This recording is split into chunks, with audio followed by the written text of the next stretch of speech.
students. So in today's lecture, we are going to start with the subject, which is our network analysis. And as I told, we will be first looking at the syllabus, that what all things we are going to cover in network analysis in this semester. So first of all, in the first unit, we'll start to introduction to the circuit theory, which will include the introduction to basic circuit elements, RLC. You all already know resistor, inductor and capacitor, their characteristics in terms of linearity and time dependent nature.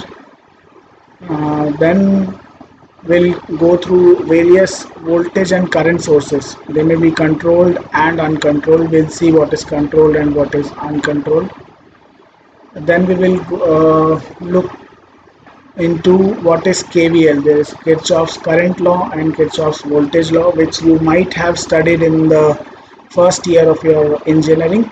So we'll again go through that and we'll solve a number of problems on that. Then we'll look at steady state sinusoidal analysis using phasors and all. We'll look into this also. Concept of phasor and vectors. You might have heard these things, this phasors and all, in the first semester also, in electrical and electronics subject also. Then we'll look into impedance and admittance and what is the difference between the two.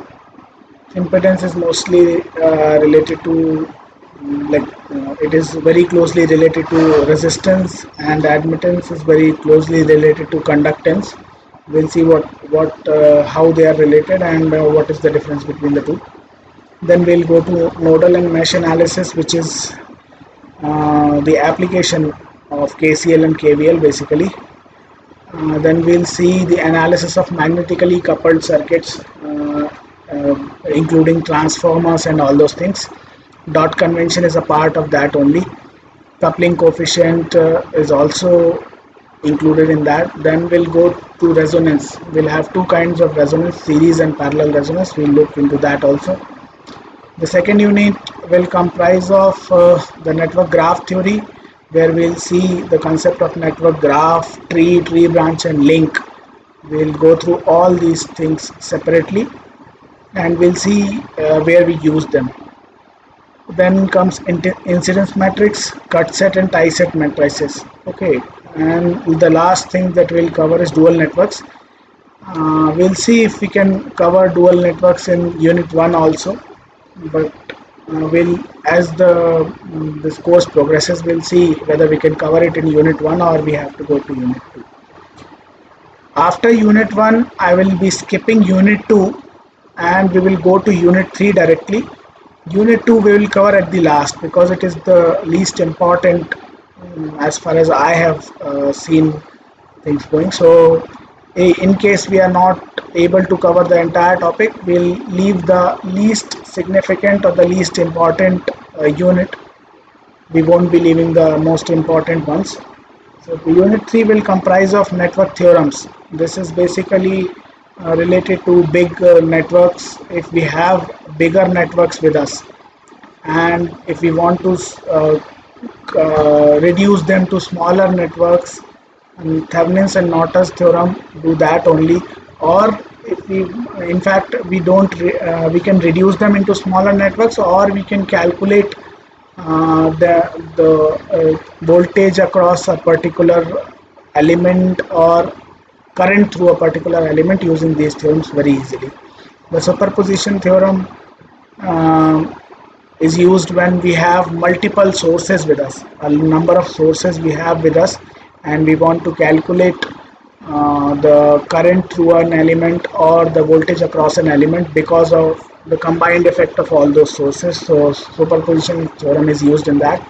Then comes reciprocity theorem. Reciprocity theorem is if we interchange the resistance and the source, resistance or any other element and the source, then what will be the effect on the circuit that is done, that we will see through the reciprocity theorem. Then compensation theorem, If we want to compensate the effect of some element, how we can compensate it with by using a source and another element and all these things, this comes under compensation theorem. Then comes substitution theorem. As the name suggests, we can substitute some elements with some other elements. Okay, then comes maximum power transfer theorem. This is very important theorem. uh, in this we see the how the maximum power can be transferred from one network to another network. This is very important, and all these things we'll see through the maximum power transfer theorem. If you want to transfer maximum amount of power from one circuit to another circuit, or from one network to another network, how we can do that, what are the things that we want to look at so that the maximum power will be transferred from one network to another network. That study is done using maximum power transfer theorem. Then comes Millman's theorem. We'll see what is Millman's theorem, Telegens's theorem, and then the last thing comes is problems with dependent and independent sources. So the problems we will discuss as we discuss the theorems. First we'll discuss the theorem, then we'll have problems with that theorem, then again we will discuss another theorem, and we will discuss the problems, including which will be including independent as well as dependent sources. The next unit 4, covers transient analysis. Transients is basically related to the changes that happen when we for example, if we switch on a light, so what happens when we switch on the light, what all changes happen. The same thing if we have a switch in our circuit, if we switch it on and switch it off, what will be the changes happening, and how the current and voltages will rise and will rise and fall down. We will see all those things in this chapter. Transient analysis, all those analysis we will do in this chapter. Transients in RL, RC and RLC circuits, we all will see all these things in this chapter, that how the changes happen in different circuits, including RL, RC and all the three RLC. Then we have initial and final conditions. These are useful in transient analysis. So we'll see these two things: initial conditions and final conditions. What are initial conditions and what are final conditions?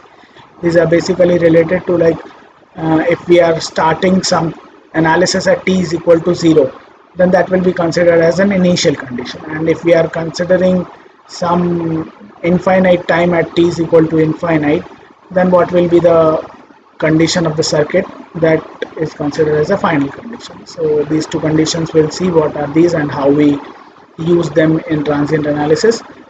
Then there is time constants and steady state analysis. Steady state analysis is when once we switch on something, like if we give power to a circuit, then some changes happen, because initially there was no power in that circuit, so it is in a steady state. Then as we switch on or put power to a circuit, we provide power to a circuit, some changes happen. That is called transient analysis. Till the time the changes are happening, that time is called transient time. And as soon after some time, after some seconds, the circuit will be it will have some constant, it will provide some constant values, or constant current values, or constant voltage values. So that time is called steady state analysis. For example, if we switch on a fan, as soon as we switch on a fan, the fan starts rotating slowly, but after some time the fan will start rotating at a regular speed. So that when the fan is rotating at a regular speed, that state is steady state. And when the fan starts rotating slowly and speeds up, that part is called transient. So these are the two parts. We will see how these things we'll see in the RL, RC and RLC circuits, how transient time and steady state time We'll analyze those two times and we'll see different things in that. Then comes Laplace transform. Laplace transform makes it easier to analyze the transient time and the steady state time. Basically, transient analysis and steady state analysis becomes easier by the use of Laplace transform. This is a basically transform means changing one form to another form. Okay, so we'll see Laplace transform and a number of things in Laplace transform. Uh, this Laplace transform is useful in the case of network theorems also. So as and when we see Laplace transform, we'll include how we can use the Laplace transform in network theorems also. Then the last unit that comes is unit 5, where we will study about two port parameters. Two ports means you have only basically two ports means like you must have studied diode. Diode is a two port device. It only has two connections, one cathode and one anode. The same thing is happens in two port parameters also. Here we have parameters, that is a two port device. Here we are having two port parameters. So basically we'll see what are these two port parameters, and there are multiple two port parameters like Z parameter, Y parameter, ABCD parameter, hybrid parameters. These all are useful in different fields of electronics. Like hybrid parameters you will study in EDC. We'll have Z parameters also in I think microwave or something. In future you will have S parameters also. Here we are not going to study S parameters, but you will study them in the future. So these are very much related to each other. Then we'll have their inverses are also there, inverse hybrid parameters, inverse Z parameters and all those things. Then their relationship between the various parameters, like if we have Z parameters we can calculate Y parameters from them only. These are useful in various places, various circuits. So at some places Z parameter is easier to calculate, so we calculate Z parameters, and at some places it is easier to calculate Y parameters, then we can convert the Y parameters to the Z parameters by using these relationships between the parameters. The next thing is interconnection of two port networks. We will study this also, the interconnection of various two port networks. Reciprocity and symmetry in all parameters, we'll study this also. Reciprocity means whether it is reciprocal or not. If the circuit, if we divide the circuit into two parts, then if the left part can be replaced with the right part and the right part can be replaced with the left part, then it is basically reciprocal. And symmetry is also the similar thing, but we don't replace it. We'll just divide the network into two parts. If the left part is same as the right part, then it is called a symmetric network. So we'll see reciprocity and symmetricity in the parameters also. Then the most important thing in our subject, the books, reference books that we should use. So I will be using this book, SP Ghosh and AK Chakravarti, for most of the part. You should also use this, because I'll be using this book because first of all the publication is very good, McGraw-Hill publication. It is a renowned publication, and secondly it covers almost the entire syllabus, 100% syllabus. So mostly I'll be using this only. Then we have some other good books also, like QO, this Wiley publication. This is also a very good book. You can use this also for some parts of our syllabus. This is also a very good book.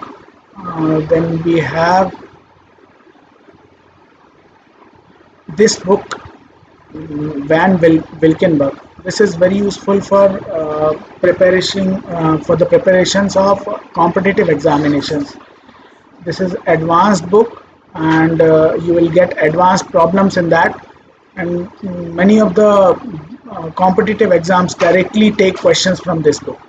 Directly, the concepts as well as the questions are directly taken from this book. So this contains some exam very advanced kind of questions, and it is very useful for preparing when you start preparing for competitive exams. You can start it now also, You will get a lot of different types of questions, and your understanding will improve from now onwards, so you don't have to struggle afterwards when you start preparing for some competitive exams. So these are some of the books that I'll be using. You can use the other books also, but I will prefer using these two books for most of my syllabus. One is this QO, and then the other is SP Ghosh and AK Chakravarti. These two books are more than enough for covering the entire syllabus. If you want, you can go with other books also, but I will prefer these two books.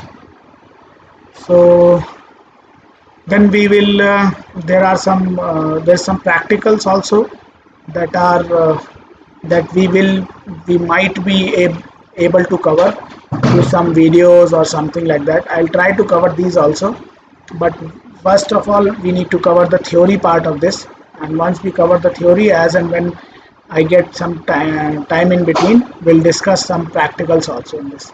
These are the practicals that we need to cover in our syllabus.